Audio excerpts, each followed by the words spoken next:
assim, que pode resumir é isso, né? É essa, né? O Flamengo enfrentou uma adversidade muito grande. Eu acho que não tem muito como comparar com o que aconteceu em La Plata, porque lá o Flamengo simplesmente fez uma partida ridícula, vergonhosa. Aliás, toda vez que se fala da falta de confiança, das críticas, né, depois de um jogo como o de ontem, é necessário lembrar que essas críticas nunca foram gratuitas. O Flamengo fez um papelão sábado contra o Fortaleza, ele foi patético em La Plata, ele fez um papel ridículo contra o Santos e foi soberbo contra o Central Córdoba. Essas 4 derrotas são as derrotas que colocam realmente dúvidas com relação ao comportamento da equipe em jogos como o de ontem. E ontem o time se comportou como o torcedor espera, como a imprensa espera, no sentido de poder fazer elogios, né, ter motivos para elogiar, melhor dizendo. Então, o que ocorre? Ontem o time teve a postura que tem que ter nesses jogos. Foi como contra o Corinthians, também com um homem a menos. O time lutou, se defendeu, foi aguerrido, soube tirar proveito da falta de imaginação do Racing, a gente falou isso várias vezes antes dos 2 confrontos. O Gustavo Costa é um técnico limitadíssimo, ele conseguiu ir longe de uma maneira inimaginável, porque eles têm até bons jogadores, né, à disposição, ele tem bons jogadores à disposição, mas é só bola longa, é só cruzamento, enfim, acho que ele mexe tarde no time, né, o próprio Vieto podia ter entrado antes, e o Flamengo tirou proveito disso tudo, se defendeu bem, neutralizou os cruzamentos na área e as tentativas do Racing. Teve ali dois momentos de defesas mais difíceis do Rossi, que está ali para isso, e mostrou de novo ser um goleiro que cresce em jogo grande, isso é muito importante, goleiro de personalidade, né, e sabe ganhar tempo e tudo mais. As reclamações depois do jogo pelos acréscimos, elas são pertinentes se você isolar do restante do jogo, pensar, por quantos minutos? Eu esperava 9, 10, ele deu 6. Agora, ele parecia, do Piero Massa, né, com uma consciência meio pesada, porque ele tentou expulsar o Rojo também sem motivo nenhum. E ele expulsou o Plata também sem motivo nenhum, um absurdo, dedurado pelo Bandeira. E não foi chamado pelo Juan Lara, né, que era o quarto árbitro, o VAR, para dar uma olhadinha lá no vídeo. Se ele visse o vídeo, provavelmente ele teria cancelado a expulsão do jogador do Flamengo, como fez corretamente com relação ao jogador do Racing. Agora, falar dos 6 minutos, como eu vi aí, parece que teve gente falando na transmissão, eu vi também perfis no Brasil e aqui na imprensa da Argentina, ignorando que o Flamengo foi garfado com a expulsão do Plata, aí não dá, irmão, aí não dá. Quer dizer, então se vamos falar dos 6 minutos, vamos falar de tudo que aconteceu. E outra coisa, o Racing ficou 2 jogos inteiros para fazer um gol do Flamengo, não fez. 40 minutos, contando os 6 de acréscimo, com um homem a mais. E criou muito pouco. O futebol que o Racing pratica com Costa é um futebol muito primitivo. Foi longe, é impressionante. Eu, que acompanho muito o time, não acreditava no que aconteceu. E muita base de mobilização, pressão. Ontem o estádio não pulsou como em outras ocasiões. A torcida do Flamengo se fez ouvir várias vezes, mas várias vezes. Aliás, os torcedores do Flamengo estavam sendo criticados antes do jogo. Não comprou todos os ingressos, não sei o que e tal. Estava lotado o setor da torcida do Flamengo, não cabia mais ninguém ali. Até antes do jogo tinha gente falando, vendeu 3 mil de 4 mil e tal. Cara, eu sei que ali não cabia 1.000 pessoas, não, estava lotado, o setor estava cheio. E a torcida do Flamengo se fez presente, cantou o jogo inteiro, foi muito bem, apoiou a equipe, foi muito, muito presente, como tinha sido do Maracanã também. A torcida entendeu o grau de dificuldade do jogo, porque apesar do jogo primitivo, Letícia, do Gustavo Costas, o Racing tem bons jogadores e um time muito aguerrido, que se entrega, que luta, eles lutam o tempo todo, cara. É um time que batalha o tempo todo, então é difícil derrotar um adversário assim. Foi difícil do Maracanã, e no jogo de ontem as circunstâncias foram muito adversas, né? Então um time que consegue uma classificação como essa, isso tem que ser destacado. Agora, toda vez que fala, mas viu, falavam isso, falavam aquilo, não era de graça também, gente, né? Uma coisa é a Flamimimi, que reclama até da vitória. Tinha gente ontem da Flamimimi na rede social que eu vi agora de manhã, só vi hoje cedo. Mas críticas pertinentes quando vai mal e elogios rasgados quando vai bem. E o que o Flamengo conseguiu ontem foi um feito tremendo. Realmente 4 finais de Libertadores em 7 temporadas é muita coisa. E o Flamengo tem uma possibilidade muito grande aí de conquistar mais um título. E tem outra coisa, agora pode pensar só no brasileiro, porque só vai jogar no dia 29 de novembro, a final. Então o Flamengo tem praticamente um mês aí até viajar para Lima, né?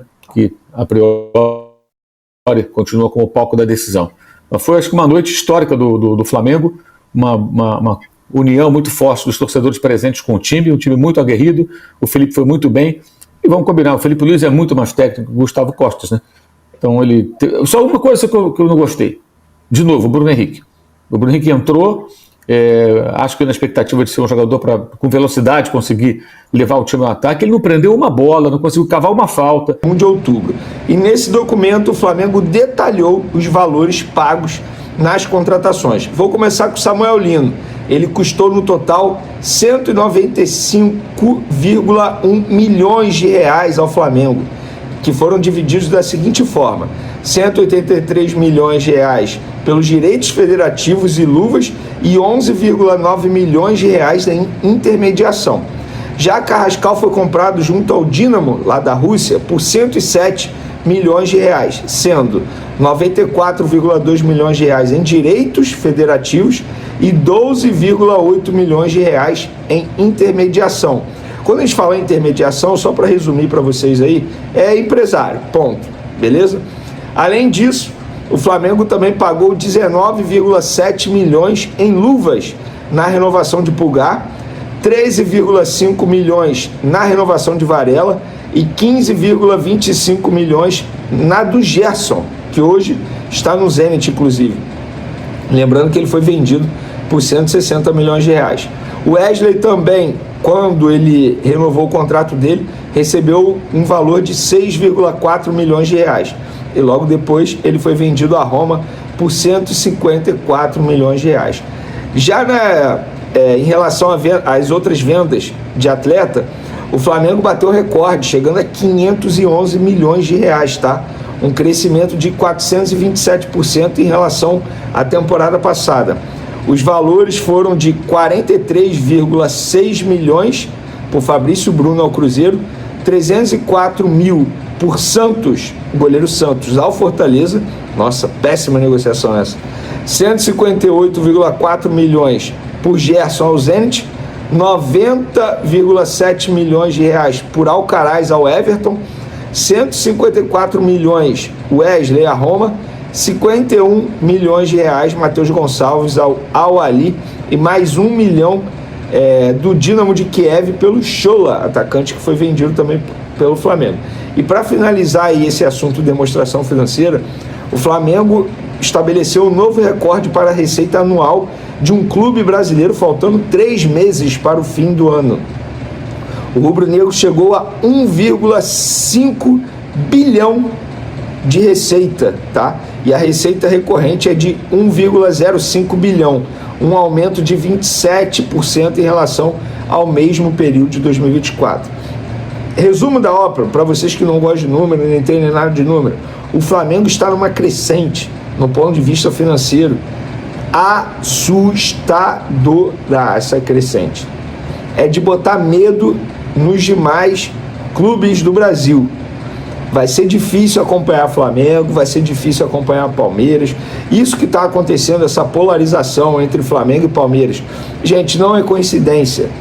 Os dois clubes, eles brigam por títulos há muito tempo. De 2017 para cá, os dois brigam por títulos. Esse ano eles estão brigando pelo Brasileiro, esse ano eles estão brigando pela Libertadores. Então, gente, não é coincidência, não é por acaso, tá bom? Vamos falar agora do provável time titular do Flamengo para pegar o Sport nesse sábado, jogo 9 horas da noite. Mais de 55 mil ingressos vendidos. A expectativa da diretoria é de pelo menos 65 mil presentes para um jogo 9 da noite, repito, 9 da noite, no Rio de Janeiro, que está vivendo um caos no ponto de vista da segurança. Quem acompanhou aí os noticiários, quem não mora no Rio, óbvio que quem mora no Rio foi extremamente afetado por conta disso. Aulas foram pausadas, foram canceladas, enfim, muita gente não foi trabalhar. Gente, tá o caos nos últimos dias no Rio de Janeiro.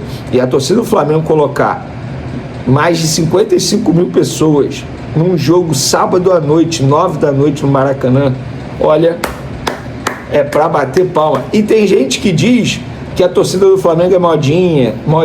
Eu vi lá contra o Racing, quando todo mundo ficava falando assim, a torcida do Racing vai calar. Gente, em vários momentos, pelo menos na transmissão, só ouvi a torcida do Flamengo. É para bater palma. Mas, falando de campo e bola, o técnico Felipe Luiz será forçado a fazer mudança no time titular. Lembrando, o O Flamengo terá uma sequência muito forte aí até a final da Libertadores. Tem que fazer esse gerenciamento aí na escalação mesmo. O próximo jogo é quarta, contra o São Paulo na Vila Belmiro. Sim, vai ser na Vila Belmiro, não será no Morumbi.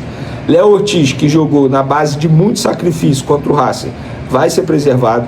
Alexandre, lateral esquerdo, é outro que precisa ter uma cautela com ele, um gerenciamento, para poder não forçar esse jogador que tem um histórico de lesão muscular. Provavelmente vai ser preservado também. E o Jorginho saiu com desconforto muscular contra o Racing, embora não tenha lesão, mas deve ser poupado também. As boas notícias são os retornos de Carrascal e Pulgar, mas o Pulgar também deve ser, entre aspas, preservado pela sequência de jogos que ele enfrentou pós retorno de lesão. Então você faz esse gerenciamento aí na hora de escalar o jogador. E mesmo assim, olha o time do Flamengo, o provável Flamengo para pegar o Sport: Rossi, Emerson Royal, Danilo, Léo Pereira, Ayrton Lucas, Saul, De La Cruz, Arrascaeta, Samuel Lino, Plata e Carrascal. Gente, assim, vou ser muito sincero, tá? Mesmo se o Arrascaeta não começar, o Flamengo tem a obrigação de ganhar o Sport. E eu gostei muito do discurso do Felipe Luiz pós-classificação em cima do Racing, quando ele pediu o apoio da torcida para recuperar o moral de alguns jogadores que chegaram e não estão conseguindo render, que estão com a etiquetinha do valor ali. É o caso do Samuel Lino. Esse provavelmente vai ser titular contra o Sport, não vive um bom momento, muita gente pegando no pé. Chegou a hora de você, torcedor rubro-negro, que vai ao Maracanã, abraçar, porque o Flamengo tem que fazer de tudo para recuperar o bom futebol de todos, até a final da Libertadores. Chegou o momento da torcida abraçar a causa. O Arrascaeta fez postagem, pediu apoio, falando que é um momento de sintonia. Felipe Luiz também vem fazendo isso, e eu vou fazer isso aqui no canal. Sei que pouca gente vai me assistir perto desses caras aí, mas de pouquinho em pouquinho a gente vai afetando, digamos assim, muitas pessoas que podem ir ao Maracanã. Então você que vai ao Maracanã, na boa, vá para apoiar e abrace o time, apoie até o fim, porque esse apoio vai ser extremamente importante para o Flamengo brigar por esses títulos do Brasileiro e da Libertadores. Segundo informações do jornalista Miguel Júnior, o Flamengo prepara uma forte investida no mercado visando a temporada de 2026, e um dos nomes que passou a ganhar destaque nas conversas internas é o do atacante Roger Guedes. A diretoria rubro-negra entende que o elenco precisa de um jogador que possa atuar como centroavante, oferecendo concorrência direta a Pedro, mas que também tenha a versatilidade necessária para desempenhar outras funções no ataque, podendo, inclusive, atuar ao lado do camisa 9 em determinadas formações táticas. A intenção do clube é fortalecer o setor ofensivo com um jogador decisivo, experiente e com perfil agressivo, características que se encaixam perfeitamente no estilo de jogo ofensivo e intenso que o técnico Felipe Luiz deseja implementar no Flamengo em 2026. O treinador, inclusive, já teria dado sinal verde para a possível chegada do atacante, acreditando que ele pode agregar muito à equipe. Dentro do clube, Roger Guedes é visto como um atleta de alto nível técnico e mentalidade vencedora, além de manter um excelente condicionamento físico, o que o torna uma opção de impacto imediato. Fontes indicam que o Flamengo avalia oferecer um contrato de 2 anos, com cláusulas de renovação automática dependendo de metas e desempenho individual. Do outro lado, o jogador também encara com entusiasmo a possibilidade de vestir o manto rubro-negro. Pessoas próximas afirmam que Roger Guedes sempre demonstrou admiração pela torcida do Flamengo e pela energia única do Maracanã, fatores que pesam em sua decisão. O atacante vê no retorno ao futebol brasileiro uma oportunidade de retomar destaque nacional e até voltar ao radar da seleção brasileira. Agora eu quero saber a opinião de vocês. Roger Guedes será um bom reforço? Sim ou não? Deixe sua opinião no comentário. Não esqueça de curtir o vídeo e inscreva-se no canal para não perder nada do Flamengo. Até a próxima e saudações rubro-negras.